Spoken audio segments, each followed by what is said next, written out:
Welcome to Education Today. I'm Autumn Rothwell of Armstrong High School in the Armstrong School District. Over the last few years, we've brought in various teachers to talk about grants that were awarded, put new and innovative ideas into the classroom. Tonight we highlight our first grant of the year here at Education Today. With school district budgets becoming tighter, faculty and staff alike need to continue to be creative in ways to stretch and dollar as much as possible. These grants we are going to talk about tonight are made possible through the AHS-TV Foundation. First, we will bring in the teacher who wrote the grant with highlight tonight. Welcome to Education Today. Would you please tell us the current roles with the district and how long you've been teaching? Sure. Hi, I'm Christy Orlowski. I've been teaching in the Armstrong School District for 23 years. Thank you. What is the name of your grant and when was it awarded to you? The name of the grant is Beyond These Four Walls, and Chris gave me the go-ahead to go at the beginning of September. Okay. What kind of grants do you apply for what students were impacted by it? This year I chose to do the $2,000 grant, and it's going to impact students in the entire Armstrong School District, so not just here at Armstrong High School, it's also at West Shamokin, and it's for students in 7th through 12th grade. Will you tell us a little bit about the grants that you wrote? Sure. So I'm not a stranger to the grants. I've written grants in the past, but I haven't written one for a while, so I thought maybe I would try one this year. And this one is all based on STEM technology, so it has a bunch of different components to it. How did you come up with the idea?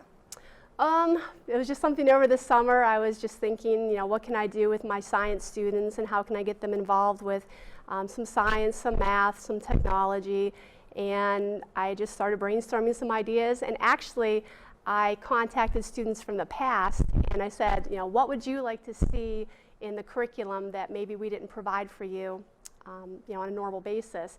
And so I got a lot of feedback, so a lot of the information I got is in the grants that I have. All right. Did or does this grant cover only your classes, or does it multiply grades and teachers take advantage of these as well? For my particular grant, is that what you're asking? Yes. Okay, so this particular grant, I'm working with other teachers, not just myself. So I have other science teachers involved, I have technology teachers involved, I have math, I have art teachers, so it encompasses everyone 7 through 12. Okay. What was the grant writing process like, and how have you done anything like this before? Okay, so again, I'm not a stranger to it, so I've done a lot of grants in the past. It's just one of the things that I like to do. And this particular grant, I like the way that it's laid out because it tells you step by step. Okay, this is what you need for step 1, this is what you need for step 2. So I know a lot of the other teachers come to me and ask me for help and say, I have this idea, how do I put it together? So I'll sit down with them and I'll say, well, you need to, the hardest part is trying to figure out a budget. So once you have your budget figured out, then you're able to go and say, okay, this is what I can do with this money and this is how I can spend it. So honestly, it only took me, I want to say, to actually write it, it only took me maybe 2 hours to write it. But to get all the research, though, it took me probably a good month to get information back from other students. And I had to contact professors from IUP, professors from Clarion, from Carnegie Mellon. And so that took a little bit of the process. So in all, probably about a month and a half it took me to write. That's good. What was the biggest benefit to having these grants awarded and into your classes? So as you said earlier, with the budget cuts, I'm trying to find a way to put the fun back in science because I know the students are tired of getting drilled, do PowerPoints, take quizzes, do PowerPoints, take quizzes, and we had to cut out a lot of the labs because of time commitments. So I'm trying to find a way that I can bring the outside world back into the classroom and for them to have fun with it. So that was my idea. Yeah, I like that. Is this grant sustainable for you year to year? Yes. So most of the objects that I'm going to be getting, I'll be able to use from year to year. Some of the chemicals, probably have to order those, but for the most part, I should be able to do this more than once. That's good. Are there STEM-related projects that this grant incorporates, and if so, how does that affect students? Okay, so the grant itself is different components. So for the senior high side, I have something called the Envirothon competition, which is not really anything new. I think Armstrong's been doing that for a good 5 to 10 years. So that one we've already done before. Something that's a little bit new to some of the students is called the chain reaction contraption. So it's a Rube Goldberg contraption that we have to go down to Carnegie Science Center and do a competition down there. And then the third one, I'm taking a group of my Science 9 students down to Allegheny General Hospital to watch open heart surgery. So we're going to do a little bit of research about the heart and different diseases, and then we're going to go down there and watch open heart surgery. And then, I also have, I met with a professor up at Clarion University, and she's going to allow us to look at the electron scanning microscope, which is really cool because there's not very many schools or universities that have an electron scanning microscope. So she's going to let us use that, and we're going to look at the spores of fungus under that. And then for the junior high level, I'm doing a Connects kit competition in the spring, so they have to build some kind of a device, and then they have to make it run for, I think, 2 minutes. That one I'm new to, so I don't know a whole lot about that one yet. But the other one, I did do this one, I think maybe about 15 years ago. It was called the Future City Competition. So I have a group of girls who are in the process of building a future city. So we're going to go down to the Carnegie Science Center in January and present that. That's so I'm really excited about it. What STEM objectives were met while working through this project? I think everything, I tried to do as much cross-curricular as I could, so you know, beyond the normal curriculum, I'm also doing we're doing a lot of writing, we're doing a lot of reading, a lot of innovation, so it's nothing that I can teach you, it's something you have to come up with, so you know, just thinking outside the box. Okay. What kind of research or work did students need to complete to work through this grant? So for the Rube Goldberg, again, basically I'm just giving them ideas. They have to know a little bit about simple machines to be able to put the contraption together. And then for the open heart surgery, like I said, we're doing some research on different diseases that might cause you to go in and have open heart surgery.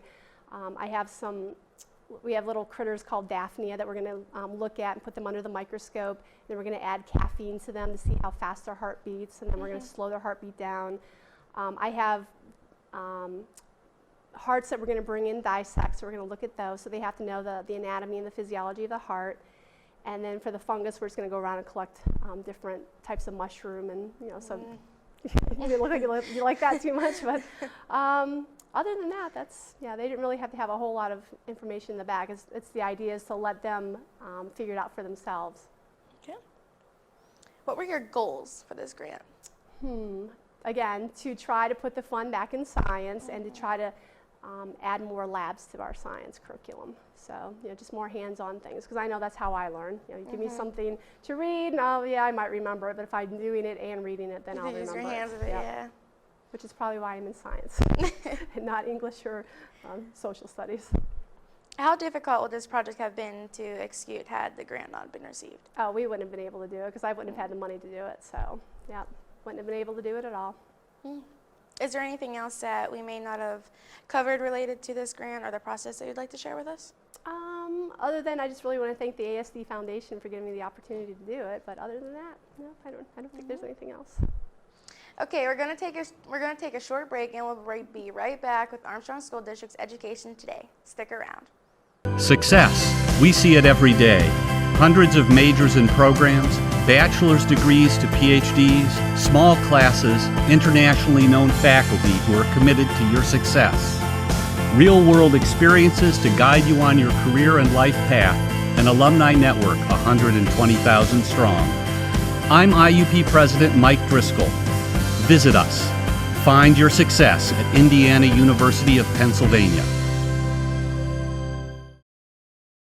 Hi, I'm Jen McCroskey. I'm a prevention specialist with the Armstrong Indiana Clarion Drug and Alcohol Commission. Hey parents, put your drug knowledge to the test. Attend a free teen scene program.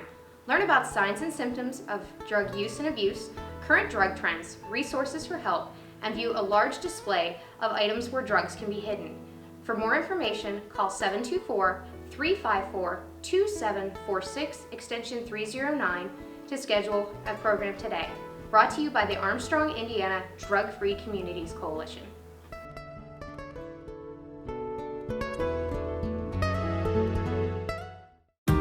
It's hard to explain. It just became home. There are hundreds of majors and programs, bachelor's degrees to PhDs, small classes and faculty that really get to know you. Amazing internships and everywhere, programs that help to find a job that is right for you. It's what IUP is about, a commitment to your success. See it for yourself. Visit us, Indiana University of Pennsylvania. Find your success. We're back with Armstrong School District's Education Today. We're talking about grants awarded through the AHS-TV Foundation. Tonight's grant was written by Ms. Chrisley Orlowski. Let's get into specifics of your grants. Okay, so for the Future City project, again, since I'm new to the Armstrong High School, I don't know a lot of the 7th and 8th graders, so I just chose students from my class to work on this particular project. So, and I wanted girls to work on it, so just to give them a little bit of idea of what's out there as far as engineering and math and technology and so on. So we actually started the process a couple weeks ago, and I have 4 girls that are working together, and their goal is to make a sustainable city of the future. So that's their job, and then they're going to present it in January. Again, for the Connects project, I don't know a whole lot about that one because that one's new to me. I just know that I need to get 4 Connects kits, and I'm splitting that between this school and West Shamokin, and we have groups of students, 7th and 8th graders, who are going to build some kind of a device and then make it run for a couple of minutes, depending on what the rubric is. And again, I don't know a whole lot about that one yet. I'm still getting information on that one. Oh, and I forgot to mention too, I was at the Carnegie Mellon University over the summer, and I met with their atmospheric professor, and he has a mobile lab that he's going to bring out, and we're going to do some monitoring of the air quality. So he's going to give a couple of different monitors to let us hold on to and just monitor the air quality over the next couple of months and just see how that is. And that's for 7th and 8th grade also. And I think I have the health teachers involved with that one, so they're excited about that. And then I have my first period students are working on the Rube Goldberg, so their job is to try to create a contraption that's going to use 20 different steps. Have you ever played Mousetrap?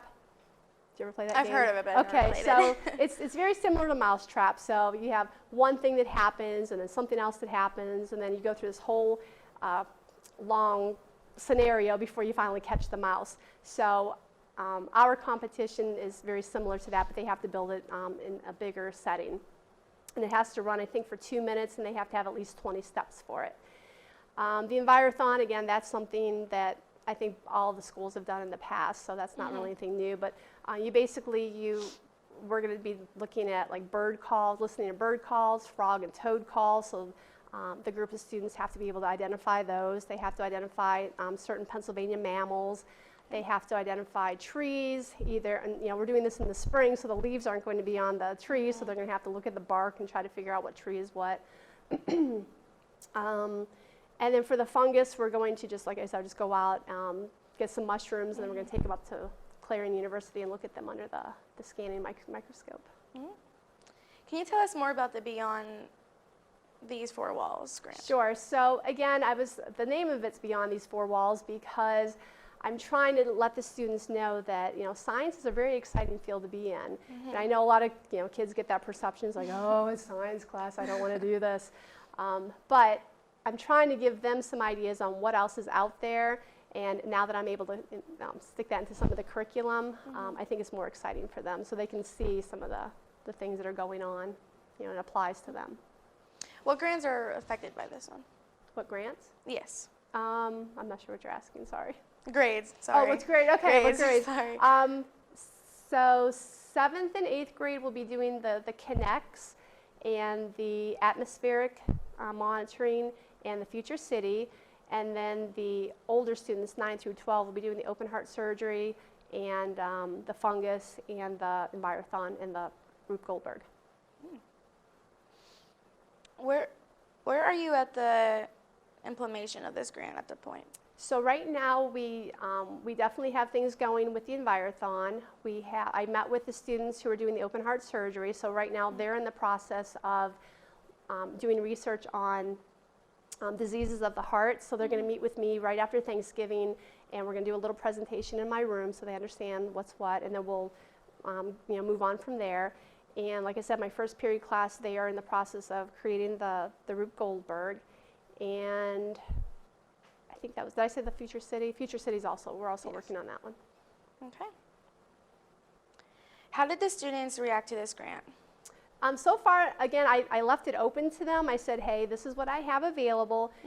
Are you interested in doing this? So I'm not forcing it on them. If they want to do it, then it's kind of like, yeah, we'll do some of the stuff in class, but a lot of it has to be done outside of class. So they have to make the commitment to say, okay, if I want to go to open heart surgery, then I have to do this, this, and this in order to go. If I want to go up to Clarion University, then I have to go out, look for mushrooms, and then go up there. And then the girls that I'm working with the Future City, they're very excited about heading down to the Carnegie Science Center and putting their project together. Have you noticed a difference in the students learning as far as picking up the concepts more quickly? Yes, definitely. So I think making the connections to real world and learning what we're doing in class definitely helps them. What is your favorite part? Favorite part is just seeing the excitement in the students. Just like I had the one student that he immediately ran home and said, "Guess what I'm going to get to do?" And he was talking about the open heart surgery. And his parents called me and they said, "This is like the best opportunity. Thank you so much." So I'm so excited that that they're excited about science. So. What is your least favorite part about this grant? Least favorite? I'm not really sure that I have a least favorite part. Probably. Wishing that I had more time in the day to get things done, just because you get into something and then either the bell rings or the kids have to leave because some of the things we have to do after school, so they only have so much time. So it's definitely a huge time commitment. Not that I'm complaining, but it's just I just wish there were more time in the day. Is there anything else either of you would like to add for the benefit of our viewers? Nope, just again, thank you ASD Foundation for helping with this. I appreciate it. Well, that's our show for today. I'd like to thank our guest, Ms. Kersley Orlowski, a teacher here in the Armstrong School District and writer of all the grants that we discussed tonight. Our thanks go out to the TV production students of Armstrong High School, led by their teacher, Mr. Josh Miklos. There were our film crew today. Please join us again next week for another look at the Armstrong School District. Visit our website for updating information about the district and have a great week.